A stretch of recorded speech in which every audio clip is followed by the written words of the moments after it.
नमस्कार मित्रांनो, प्रेमाची गोष्ट या मालिकेच्या आजच्या भागामध्ये मुक्ता आणि स्वाती दोघीजण नाश्ता बनवत असतात.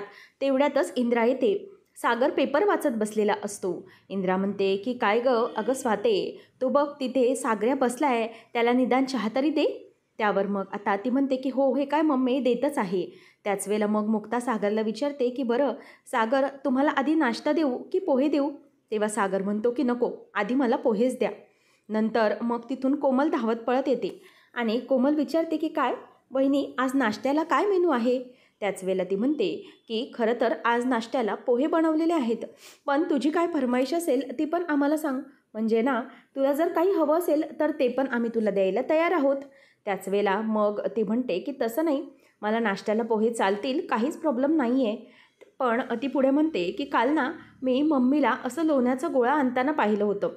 तेव्हापासून मला अशी क्रेविंग होती आहे ना, की मला ना असं थालीपीठ वगैरे खावंसं वाटतंय. म्हणूनच म्हटलं की मला थालीपीठ वगैरे मिळेल का? मला ना खूप क्रेविंग होती अशी थालीपीठची.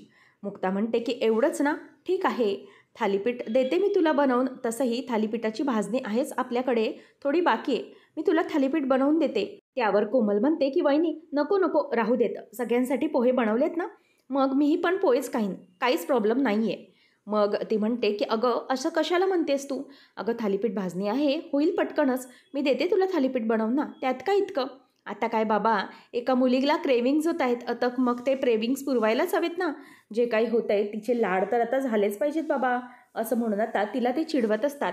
त्याच वेळेला मग लगेच मुक्ताला ती म्हणते की काय गं वहिनी, राहू दे, मला नको. मग सागर त्यावर म्हणतो की अगं कोमल, असं काय करतेस तू? एका बाजूला विचारतेस की हा पदार्थ मिळेल का, तो पदार्थ मिळेल का, नंतर मग पुन्हा म्हणतेस की नको नको, राहू देत. जर मग पदार्थ नकोच आहे तर मग उगीचच तोंडात नाव कशाला काढतेस, राहू दे ना.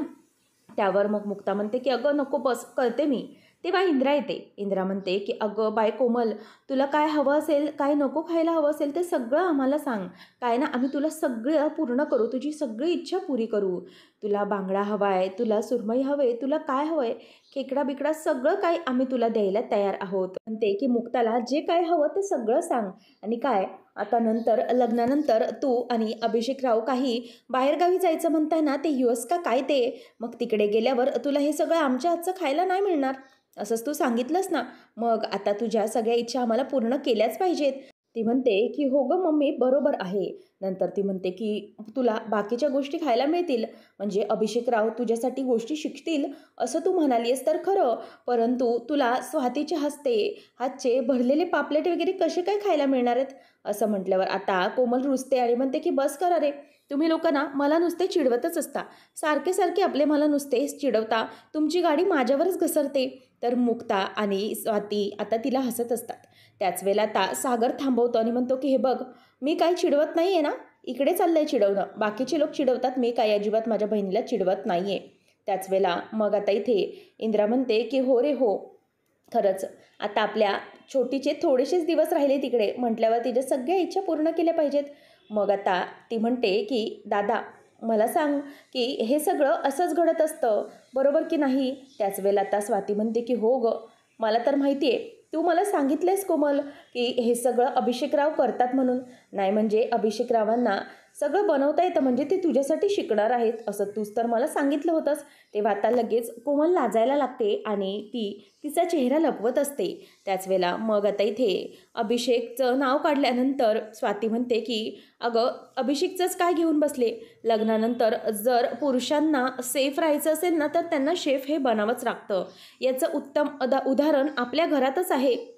एकदा की लग्न झालं तेव्हा पाणी न उकळवता येणारा पुरुष हा अचानक पुरणपोळ्या काय बनवायला लागतो, गुलाबजाम काय बनवायला लागतो, केक काय बनवायला लागतो, सगळं काही बनवायला लागतो बरं का. तेव्हा मग आता लगेच कोमल विचारते की ताई, तू कोणाबद्दल बोलतेस गं? तेव्हा ती म्हणते की कोणाबद्दल म्हणजे काय, कोणाबद्दल? ते काय तुझ्या बाजूला आहे उत्तम उदाहरण, झोपाळ्यावर झुलतंय ना, ते आहे ते उदाहरण. असं म्हटल्यावर आता सागरकडे बघून कोमल आणि बाकीचे सगळे हसायला लागतात आणि मुक्ता देखील हसत असते. तेव्हा स्वाती म्हणते की हो, खरी गोष्ट आहे ही, अगोदर काही करता येणारा आमचा दादूस आता सगळं काही करतोय, बरोबर की नाही दादूस? असं म्हटल्यावर आता सागर गप्पच बसतो आणि इंद्राला देखील स्वातीचं म्हणणं पटलेलं असतं. तेव्हा कोमल देखील आता सागरकडे बघून हसायला लागते आणि म्हणते की बरोबर आहे दादूस, हे सगळं जे ताई बोलते ते अगदी योग्यच आहे. आणि मुक्ताला देखील सागरचं विषय निघाल्यामुळे आणखीनच हसायला यायला लागतं. नंतर आता इथे स्वाती म्हणते की बरं का, मला माहिती आहे कोमल, अभिषेकराव तुझ्यासाठी सगळं काही करणार आहेत. बघ, तू जे काही म्हणतील ना ते ते तुला बनवून देतील आणि तुझ्यासाठी ते सगळं काही शिकतील बरं का. आणि हो, खरंच आमचं नशीब खूप चांगलं आहे जे आम्हाला असा चांगला जावई मिळाला आहे. असं आता हे ऐकल्यावर इंद्रा बोलून दाखवते. इंद्रा म्हणते की मला काही प्रश्नच नाही आहे. आणि मात्र कोमलची सगळेजणं वाहवा करत असतात की चांगला मुलगा मिळाला. परंतु मुक्ताच्या मनातलं टेन्शन काही गेल्या जात नसतं. मुक्ता म्हणत असते की ह्यांचे जे होप्स आहेत ते अभिषेककडून ते वाढतच चाललेले आहेत. काही झालं तरी या सगळ्याला आळा घातला पाहिजे, कुठेतरी हे थांबवलं पाहिजे, नाहीतर खूप मोठा प्रॉब्लेम होऊन बसेल. हे सगळं आता आपल्या हातातून निघून जाईल, निसटून जाईल असं मुक्ता म्हणत असते. आणि तिला या सगळ्यामुळे आता खूपच जास्त टेन्शन आलेलं असतं. तेवढ्यातच आता इंद्रा म्हणते की बरं बस कोमल, इथे बस. कोमल म्हणते की हो, मला भूक लागले, मला पोहे वाढ प्लीज. असं म्हणून ती आता स्वातीला पोहे द्यायला सांगते. मुक्ता मात्र त्याच विचारात रमलेली असते. तर इथे आता अभिषेक हा स्वतःच्या गाडीमधून उतरतो आणि तो मोठ्या तोऱ्यामध्ये चालत चालत एका ठिकाणी येतो. आणि त्याच वेळेला मिहीरही त्याचा पाठलाग करत असतो. मिहीरने एक हुडी घातलेली असते आणि डोळ्यावर गॉगल घातलेला असतो आणि एखाद्या डिटेक्टिव्हप्रमाणे मिहीर हा त्याचा पाठलाग करत असतो. आणि पाठलाग करत असताना जेव्हा अभिषेक सारखा थोडा मागे पुढे बघतो तेव्हा मिहीर मात्र शूजची लेस बांधण्याचं नाटक करत करत पुढे येतो. आणि मग आता तो त्याचा पाठलाग करत असतो. आणि एका ठिकाणी एका बिल्डिंगमध्ये जेव्हा अभिषेक शिरतो तेव्हा तो त्याच्यावर नजर ठेवून असतो. त्यानंतर तो पटकन फोन लावून म्हणतो की लकी, आता हे माकड एके ठिकाणी आतमध्ये शिरलंय, मला तिथे लक्ष ठेवायचं आहे, तू बाईक रेडी ठेव, मी जसा तुला कॉल करेन आपण पटकन बाईकवरून निघायचे आहे. तर आता अभिषेक हा एका रूममध्ये तिथे जातो आणि एका गुरुजींना जाऊन भेटतो. तो म्हणतो की गुरुजी, ओळखलात का मला, मी डॉक्टर अभिषेक किनी, तुम्ही माझं आणि माझी बायको अनु यांचं दोघांचं लग्न लावून दिलं होतं, लक्षात आहे का तुम्हाला. तेव्हा गुरुजी हो हो हो, आलं लक्षात माझ्या, असं म्हणून म्हणतात. त्याच वेळेला मग आता तो म्हणतो की गुरुजी, ॲक्च्युली काय झालं ना, आमच्या लग्नाची जी काही पावती होती ना ती मला बघायची होती. मग ते म्हणतात की कसं असतं ना, जी पावती असते ती पावती त्याचं डुप्लिकेट जे असतं ते आम्ही तुम्हाला देतो आणि जी ओरिजिनल कार्बन कॉपी असते ती आमच्याजवळ असते. तर आता खिडकीमधून हे सगळं मिहीर ऐकत असतो आणि त्या दोघांचं जे काही बोलणं चालू असतं ते त्याच्या कानावर काहीतरी पडत असतं. त्याच वेळेला आता गुरुजी म्हणतात की ही पावती आम्ही देऊ शकत नाही, कारण काय आहे ना की पावती ओरिजिनल आमच्यापाशीच राहते, आम्ही पुरुष मंडळी आमच्या रेकॉर्डसाठी ठेवतो. तेव्हा अभिषेक म्हणतो की काय आहे ना गुरुजी, ती मला गरजेची आहे, तुमचीच पावती माझ्याकडे गरजेची आहे, म्हणून हे घ्या पैसे, हे पैसे घ्या आणि ती मला पावती द्या, कारण ती पावती माझ्यासाठी अत्यंत गरजेची आहे. आता मात्र अभिषेकने दाखवलेले पैसे पाहिल्यानंतर गुरुजीचे डोळे फिरतात आणि गुरुजी म्हणायला लागतो की बरं ठीक आहे, मी बघतो. आणि नंतर मग आता गुरुजी ती पावती काढतात आणि ती पावती अभिषेक आणि अनुच्या लग्नाची असते. आणि फायनली इथे आता त्याच्या हातामध्ये एक मोठा पुरावा सापडलेला असतो. आता अभिषेक ते लेटर घेतो आणि म्हणतो की अच्छा, ते आहे तर आमचं लेटर. मग आता अभिषेक ते पैसे ठेवलेले गुरुजींच्या हातात देतो आणि म्हणतो की अहो गुरुजी, ही घ्या तुमची लक्ष्मी, ठेवून घ्या, तुमच्यासाठीच आहे. आणि असं म्हणून ती आता पावती बघायला लागतो आणि ती पावती पाहिल्यानंतर त्याच्या डोक्यामध्ये आणि आनंद यायला लागतो. तो म्हणतो की वा, चला फायनली माझ्या हातामध्ये ही माझी लग्नाची शेवटचा पुरावा म्हणजेच लग्नाचा पुरावा पावती सापडली. म्हणजे माझ्याबद्दल कोणी काही क्लेम केला तरीही कुठलेही पेपर्स नसणार, कारण लग्नाच्या वेळेला कोणत्याही प्रकारचे फोटो वगैरे मी काहीही काढले नव्हते. आणि हा शेवटचा पुरावा होता तो म्हणजे या गुरुजींकडची पावती. आता ही पावती पण माझ्या हाती लागली म्हणजे उद्या जाऊन मुक्ता, तू कोणत्याही प्रकारचा क्लेम करू शकत नाही, तुझ्याकडे कोणत्याही प्रकारचा पुरावा हातात नसणार. मुक्ता, तू जरी खूप हुशार असलीस तरी तुझ्यापेक्षा 2 पावलं मी पुढे आहे. मी हे सगळे माझ्या लग्नाचे पुरावेच नष्ट करून टाकलेत, तुझ्या हातात काहीही लागणार नाही. त्याच वेळेला इथे आता गुरुजी ती पावती दिल्यामुळे खूपच टेन्शनमध्ये असतात. गुरुजींना तो म्हणतो की बरं, आता मी तुम्हाला ओळखत नाही. तेव्हा गुरुजींना टेन्शन येतं. मग अभिषेक म्हणतो की अहो असं काय करताय, अहो आता तुम्ही मला ही पावती दिली ना, तुम्ही माझं कोणत्या मुलीशी लग्न लावलं ना, मी तुम्हाला ओळखत. आणि तर ह्याचेच तर मी तुम्हाला हे सगळे पैसे दिलेत. एवढे पैसे याच गोष्टीचे दिलेत की तुम्ही आता मला ओळखत नाही. तुम्हाला उद्या जाऊन कोणी जरी विचारलं की तुम्ही या मुलाला ओळखता का किंवा याचं तुम्ही लग्न लावलत का, तर तुम्ही काय म्हणायचं? नाही. तेव्हा गुरुजी म्हणतात की हो, अगदी बरोबर. मी तुम्हाला ओळखतच नाही आहे, तुम्ही कोण आहात? तर हे ऐकून अभिषेक खुश होतो. आता मिहीरचा संशय खरा ठरतो. मिहीर म्हणतो की बरोबर, म्हणजे याचा अर्थ हा काहीतरी लग्नाची पावती वगैरे काहीतरी घेऊन आणण्यासाठी आला असेल. मला वाटतंय की वहिनी जे बोलते ते करेक्ट आहे. हा काही योग्य नाही आपल्या कोमलसाठी आणि ह्याच्या हातातलं जे इन्व्हलप आहे काही करून मला मिळवलंच पाहिजे, असं आता तो म्हणतो. तर इथे लकी गाडीवर मिहीर येण्याची वाट बघत बसलेला असतो. तेवढ्यातच आता मिहीर येतो. लकी म्हणतो की काय झालंय बोल. तेव्हा मिहीर म्हणतो की 1 मिनिट थांब, मला वहिनीला फोन कनेक्ट करू दे. दोघांनाही एकदमच सांगतो. मग आता मिहीर कॉल लावतो. तसं मुक्ता पटकन कॉल उचलते आणि म्हणते की बोल मिहीर, काय झालं? तेव्हा तो म्हणतो की वहिनी, तुझा संशय खरा ठरला. हा ना एखाद्या गुरुजींकडे आला होता आणि बहुतेक ह्याने ना त्या गुरुजींकडून काहीतरी लग्नाची पावती किंवा रजिस्ट्रेशन पेपर असं काहीतरी मला घेतलेलं दिसतोय. तो पावती पैसे असं काहीतरी बोलत होता आणि त्या गुरुजींना त्याने खूप मोठं पैशांचं बंडल दिलं आहे. याचा अर्थ हा नक्कीच झोलर आहे. मग मुक्ता म्हणते की बघ, मी तुला सांगितलं होतं ना, नक्कीच काहीतरी चुकीचं आहे, नक्कीच काहीतरी शिस्त आहे, मला कळत होतं. हा मुलगा ना हा अत्यंत प्रकारचा नीच आहे. तेव्हा मग हे ऐकल्यावर लकी म्हणतो की हा इतका झोलर असेल असं वाटलं नव्हतं, एकावर एक कांड करतच चाललाय हा. तेव्हा मग मिहीर म्हणतो की थांब, तू जरा थांब. मग मुक्ता म्हणते की हे बघ मिहीर, लवकरात लवकर आपल्या हाती आता तो पुरावा आला पाहिजे. ते इन्व्हलप काहीही कर, पण तुझ्या हातात घे. आणि हा एक शेवटचा पुरावा असणार आहे आपल्याकडे. आय एम शुअर त्याने हे सगळं नष्ट करण्यासाठीच घेतलं असणार आहे. परंतु आता तू एक काम कर, आता तो पुरावा तू मिळव. मी तुला सांगितलं ना, हा मुलगा काही चांगला नाही आहे, परंतु घरातलं कोणीच माझ्याकडे ऐकत नाही आहे, लक्षच देत नाही आहे. आणि सागरला पण सांगितलं तर त्यांना पण विश्वास बसणार नाही. काय वाटतं या मुलाला? हा काहीही करेल आणि आपल्याला फसवण्याचा प्रयत्न करेल. नाही, याला आपण सोडायचं नाही. आता मुक्ताचं ते बोलणं आता सागर ऐकतो. सागर म्हणतो की काय चाललंय मुक्ताचं? या इतक्या का चिडलेल्या आहेत? नक्की यांच्या मनामध्ये चाललंय तरी काय? मला वाटतंय ना की सध्या लग्नाची धावपळ याच्यामुळे यांना व्यवस्थित आराम नाही मिळत आणि यांची सारखी सारखी ना चिडचिड होत आहे. मला नक्कीच यांच्यासाठी काहीतरी केलं पाहिजे. काम, घरातलं काम आणि लग्नाची धावपळ यामध्ये या अगदी स्वतःच्या डोक्याला त्रास करून घेतात. यांना थोडा मूड चेंज करण्यासाठी आपणच काहीतरी केलं पाहिजे, असा सागर आता विचार करत असतो. त्यानंतर मग आता इथे मुक्ता ही फोन ठेवतच असते. ती त्याला सांगते की काहीतरी कर मिहीर. तेवढ्यातच आता सागर येतो आणि डोक्यावर कढई आणि हातात कुकरचं झाकण घेऊन येतो. मुक्ता म्हणते की सागर काय तुमचं? तेवढ्यातच समोरून मिहीर फोन कट करून टाकतो.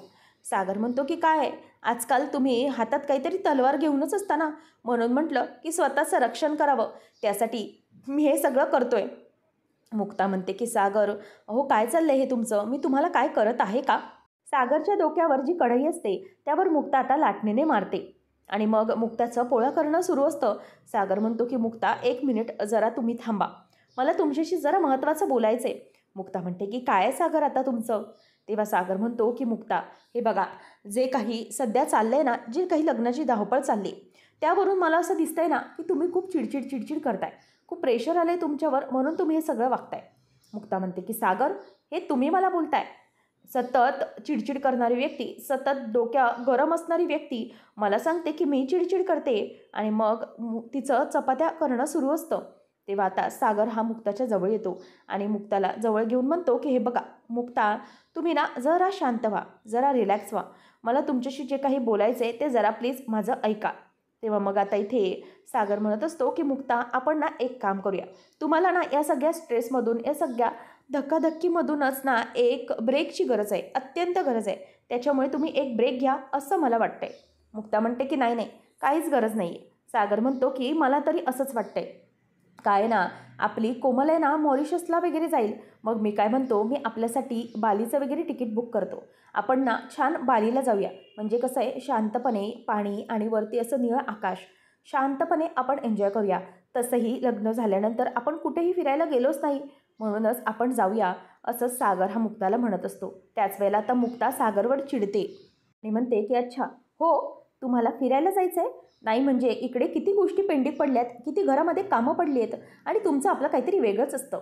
आता ती तव्यावर तिचा जो काविलता असतो तो गरम करते आणि ते उलटनं गरम करून ती त्याच्या मागे मागे फिरते आणि म्हणते की थांबा थांबा, तुमच्या डोक्यामध्ये जे काही विचार आहेत ना ते जरा मी थांबवते आणि कसं आहे ना तुम्हाला सत्यात आणण्याचा प्रयत्न करते, कारण तुम्ही स्वप्नांच्या जगात गेलात ना.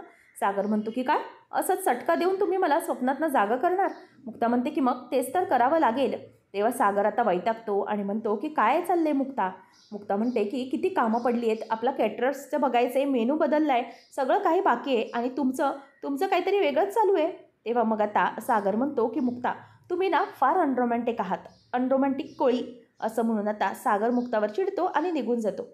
मुक्त्याच्या डोक्यामध्ये एकच विचार सुरू असतो, तो म्हणजे की इन्व्हलप मिहीरच्या हाती लागणार आहे की नाही. ती स्वामींचा धावा करत टेन्शनमध्ये असते. तरी ते मिहीर आता पूर्ण तयारीनिशी मैदानात उतरलेला असतो आणि अभिषेकच्या हातात ते इन्व्हलप असतं. काहीही करून ते इन्व्हलप मिहीरला मिळवायचंच असतं. एखादा क्रिकेटर कशा प्रकारे बॉलिंग करण्यासाठी किंवा बॅटिंग करण्यासाठी मैदानात उतरतो आणि पूर्ण तयारीनिशी की काही करून हे आता करो या मरो या सिच्युएशनमध्ये मिहीर आलेला असतो आणि काही करून मला आता हे इन्व्हलप मिळवायचंच आहे अशाच पद्धतीने मिहीर आता तयार असतो. तर मिहीरने तशाच प्रकारचं एक खाकी कलरचं इन्व्हलप तयार करून घेतलेलं असतं आणि ते इन्व्हलप तयार करून तो पूर्णपणे तयारीत समोरून अभिषेकच्या येत असतो. आता इथे अभिषेक हा खिशातून एक चावी बाहेर काढतो, म्हणजेच त्याच्या गाडीची चावी, आणि तो पुढे चालत चालत येत असतो. त्याच वेळेला आता त्याचं लक्ष हे मोबाईलमध्ये देखील असतं आणि मोबाईलमध्ये बघत बघत असतो, चालत येतो. तेवढ्यातच आता मिहीर हा चुकूनच त्याला एक धक्का लावतो आणि त्याच्या हातातलं जे इन्व्हलप असतं ते खाली पडतं आणि मग आता मिहीर हे ते इन्व्हलप एक्सचेंज करतो आणि दुसरं इन्व्हलप आता तो त्याच्या हातामध्ये देतो. तेव्हा मग अभिषेक त्याला थँक्यू ब्रो असं म्हणतो आणि मिहीर तिकडून पळ काढतो. तर आता इथे मिहीर धावत धावत येतो आणि म्हणतो की चल चल लकी, चल आपलं काम झालेलं आहे. आता लकी हा खूपच खुश होतो आणि दोघं एकमेकांना अभिनंदन करतात. तर इकडे पटकनच मिहीर फोन लावतो आणि म्हणतो की वहिनी आपलं काम झालेलं आहे, ते इन्व्हलप माझ्या हाती लागलं फायनली. आता इथे मुक्ता म्हणते की काय काय सांगतोस मिहीर तू, इन्व्हलप तुझ्या हाती लागलं आहे ना. तेव्हा मग आता मुक्ता म्हणते की पटकन ये, फायनली आपल्या हाती लागलं आहे, आता ते घेऊन तू आपल्या घरी ये, मग बघूया पुढे काय करायचं, सगळ्यांसमोर ते सगळं आपण क्लिअर करू. तेवढ्यातच सावनी म्हणते की ही मुक्ता काय बोलत होती, कोणत्या इन्व्हलपबद्दल बोलत होती, नेमकं हिच्या डोक्यामध्ये काय चालू असतं, खरंच काही कळत नाही, काय विचार करत असते काय नाही, परंतु हिच्यावर मला लक्ष ठेवलं पाहिजे, हिच्या डोक्यात काय चाललं आहे ते मला जरा बघितलं पाहिजे, असं सावनी मनात म्हणत असते. त्यानंतर आपल्याला पाहायला मिळतं की लकी आता तिथून दोघंजणही निघालेले असतात. अभिषेक हा गाडीत बसतो आणि गाडीत बसल्यानंतर तो ते इन्व्हलप असतं ते इन्व्हलप पुन्हा ठेवून देतो आणि विचार काहीतरी येतो म्हणून पुन्हा ते इन्व्हलप चेक करण्यासाठी डबल क्रॉस करण्यासाठी बघायला जातो. तेवढ्यातच आता तो म्हणतो की काय हे कुठले पेपर्स आहेत, आता तर मी जेव्हा पेपर्स घेऊन आलो ते तर अगदी व्यवस्थित होते, मग हे पेपर्स कसले, नाही म्हणजे मगाशी मी गुरुजींकडे पाहिलं तेव्हा तर ते माझे पावतीचेच होते, आता काय झालं, म्हणजे हे पेपर कसे काय, मला तर वाटतंय की काहीतरी प्रॉब्लेम झाला आहे, काय करू, मी सावनीला फोन करून सांगू का, सांगितलं तर पाहिजे, नाहीतर उगीचच काहीतरी दुसरं नंतर बडबडेल, त्यापेक्षा अगोदर सांगितलंच पाहिजे. मला तर वाटतं आहे की बहुतेक त्या माणसाबरोबर पेपर एक्सचेंज झाले. आता तो सावनीला फोन लावतो आणि म्हणतो की एक काम होतं. तेव्हा ती म्हणते की अगं वैशू काय झालं बोल ना, नाही म्हणजे तुला सारखा सारखा का कॉल करायचा असतो. तेव्हा तो म्हणतो की एक घोळ झाला आहे. तेव्हा ती म्हणते की तू ना नुसती नुसती घोळ घालतच बसते, आता सांग पटकन बोल काय झालं आहे ते. तेव्हा मग अभिषेक म्हणतो की काय झालं आहे ना, की मी ना इथे गुरुजींकडे आलो होतो ज्यांनी माझं लग्न लावलं आणि तो शेवटचा पुरावा होता ना, तो मिळवण्यासाठी इथे मी आलो, तो पुरावा घेतला, परंतु तो पुरावा माझ्याकडे होता, आता नाही. तेव्हा मग ती म्हणते की होता म्हणजे आता नाही, म्हणजे कुठे गेला, नक्की काय केलंस त्या पुराव्याचं, तू ना नुसते नुसते घोळच घालून ठेवतोस.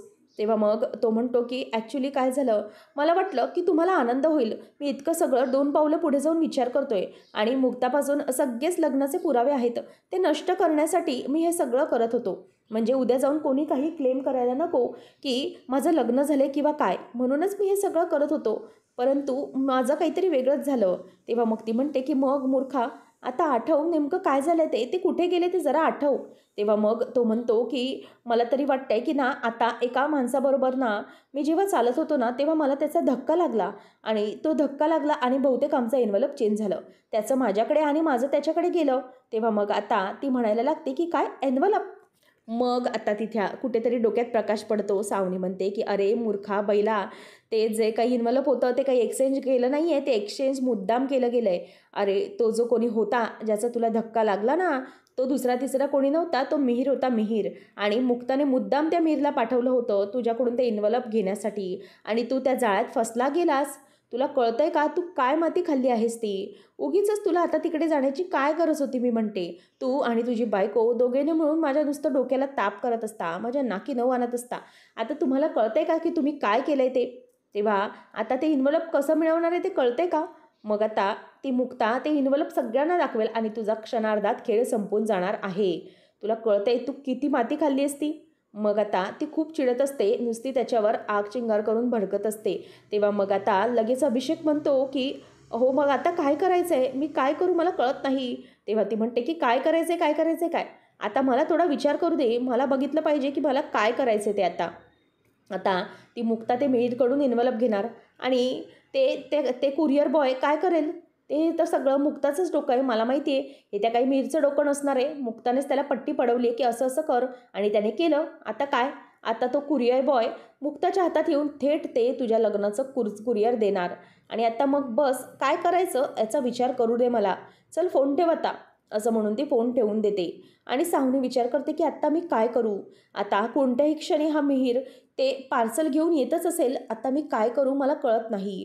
आणि हे जर मुक्ताच्या हाती लागलं तर सगळंच संपलं. आता ती विचार करते की मी काय करू, काय करू, मला काहीच कळत नाही. आता मात्र तिच्या डोक्यामध्ये खूपच टेन्शन येत असतं. मुक्ताचा समोरचा रुद्रावतार चेहरा तिच्या समोर आता आलेला असतो. तर पुढील भागामध्ये आपण पाहणार आहोत की सावनी आता मुद्दामच घरामध्ये साफसफाई करायची, घरातलं काम करायचं म्हणूनच मुद्दाम लादी फरशी ओली करत असते आणि मॉपने खूप सारं पाणी सांडवून ठेवते, जेणेकरूनच आता तिथून मिहीर समोरून चालत येईल आणि मिहीर तिथे घसरेल. आणि होतं तसंच. मिहीर येतो आणि मिहीर जोरात तिकडे जाऊन धडकतो आणि लादीवर त्याचा पाय घसरला जातो. आणि सावनीला जे हवं तेच घडलेलं असतं. आणि मिहीरच्या हातातलं ते इन्व्हलप त्या पाण्याच्या बादलीमध्ये जाऊन पडतं. आणि इथे आता मुक्ता ही टेन्शनमध्ये येते. आता इथे सावनी म्हणते की अभिषेक, आता तू एक गोष्ट लक्षात ठेवायची. आता इथून पुढे जे काही करायचं ते मला विचारल्याशिवाय करायचं नाही. तुझ्या डोक्याचं जास्त काही वापर करायचा नाही. तू आणि तुझी बायको थोडे दिवस तोंड बंद ठेवायचं. काहीही कुठेही काही करायला जायचं नाही, लक्षात ठेव.